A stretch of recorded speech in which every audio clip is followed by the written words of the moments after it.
আজ দুপুরবেলা রান্না হয়েছিল ইলিশ মাছ। দেখো এখানে মা আলু আর বেগুনটা কেটে নিয়েছে, ইলিশ মাছগুলো মা ভেজে নিচ্ছে। ইলিশ মাছ ভাজা কমপ্লিট হয়ে গেছে।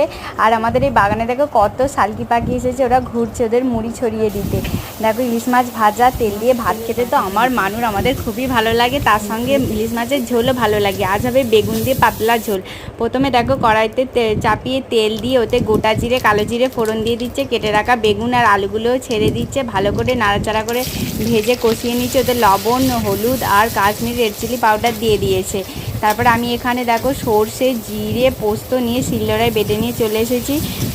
রান্নাটা কষানো হয়ে যেতে জল ঢেলে মা চাপা দিয়ে দিয়েছে, তারপরে মাছগুলো ছেড়ে দিয়েছে। ভালোভাবে সিদ্ধ হয়ে যেতে যে বেটে আনা মশলাটা ওটাও দিয়ে দিচ্ছে। ঝোলটা নামানো হয়ে গেছে। এই ঝোলটা দিয়ে ভাত খেতে খুব ভালোই লাগে আর খেতেও ভালো হয়েছিল। ভিডিওটা ভালো লাগলে চ্যানেলটা সাবস্ক্রাইব করে লাইক কমেন্ট শেয়ার করো।